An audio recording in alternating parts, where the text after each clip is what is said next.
Assalamualaikum warahmatullahi wabarakatuh. Shalom, Om Swastiastu, Namo Buddhaya, dan salam kebajikan lainnya untuk kita semua. Pertama-tama izinkan saya untuk mengucapkan sangat terima kasih terhadap Dewan Juri dan juga terhadap rekan-rekan yang sangat amat saya hormati, dan izinkan saya untuk memperkenalkan diri. Perkenalkan, nama saya Siti Fatimah Zakria. Saya berbicara di sini sebagai pembicara kedua atau pihak kontra dalam mosi yang akan kita bahas. Mosi yang sangat amat seru dan juga mosi yang sangat amat spektakuler, yaitu Dewan ini mewajibkan orang tua untuk mengikuti tes kelayakan sebagai syarat memiliki anak. Di sini saya sudah merangkum berbagai argumen-argumen yang akan saya sampaikan untuk menentang daripada mosi kali ini.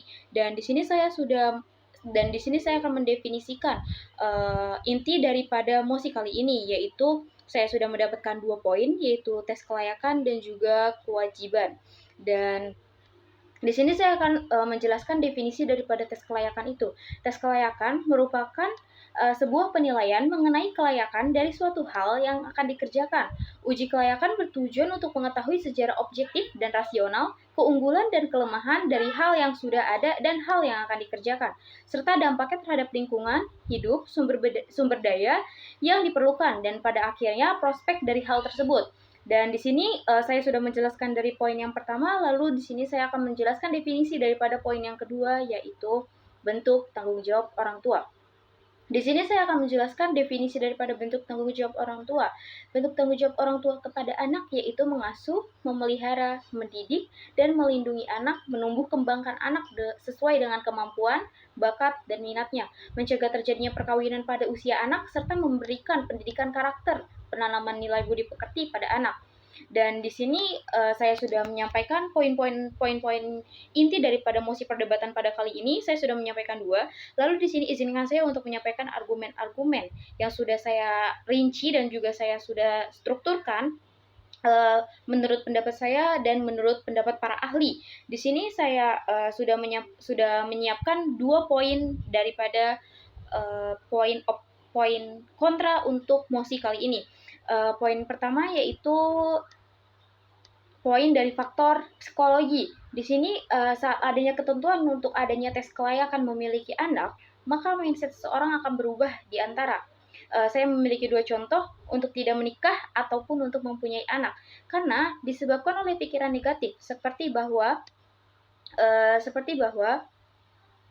orang tidak dapat memiliki anak ataupun orang tidak cakap untuk memiliki anak, sehingga orang tersebut dari awal sudah berpikir bahwa lebih baik untuk tidak menikah ataupun mempunyai anak, yang menyebabkan populasi akan berkurang seiring berjalannya waktu, seperti contoh yang dialami oleh negara Jepang yang minim penduduk atau populasi yang disebabkan oleh banyaknya pasangan yang tidak menikah dan angka kelahiran yang rendah.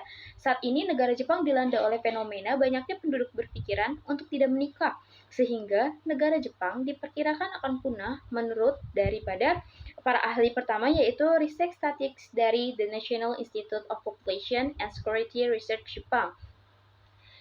Dan di sini dia sudah memprediksi Jepang jika tidak ada antisipasi, populasi Jepang diperkirakan akan turun menjadi hanya 87 juta pada tahun 2070, menyusut 30% dari tahun 2020.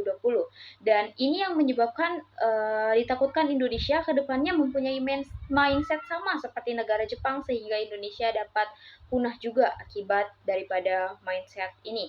Dan 2, menurut faktor ekonomi.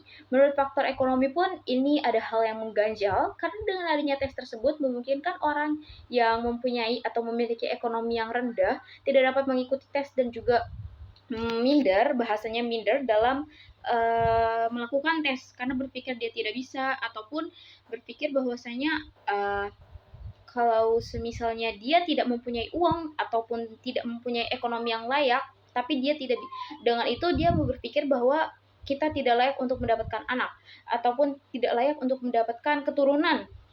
Dan untuk faktor ekonomi saya sudah perjelas, dan sekarang adalah poin ketiga, yaitu faktor lingkungan. Karena dengan faktor lingkungan juga dengan adanya tes kelayakan ini bisa kita lihat dari aspek banyaknya orang yang membuat opini. Apabila orang yang gagal dalam tes kelayakan berpikir bahwa mereka tidak bisa menjadi orang yang baik ataupun berpandangan bahwa segi kelayakan seseorang dilihat melalui tes.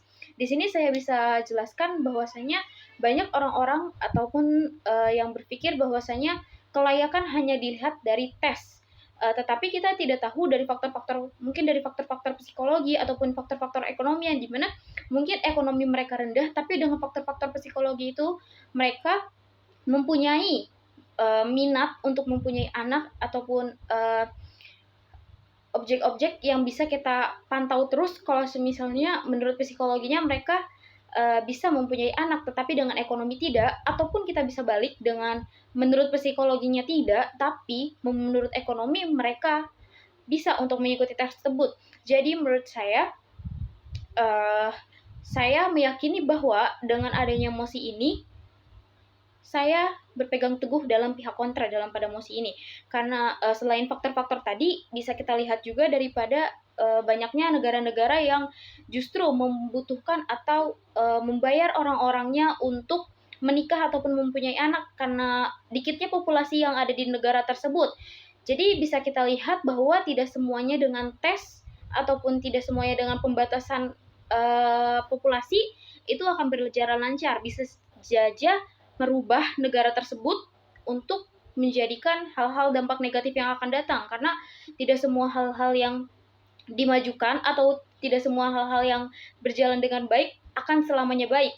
Dan untuk argumen yang sudah saya sampaikan, dengan argumen ini pun saya menyatakan bahwasanya saya dengan lengkap, tegas dan juga jelas saya menyatakan bahwasanya saya pihak kontra dalam mosi kali ini. Terima kasih. Wassalamualaikum warahmatullahi wabarakatuh.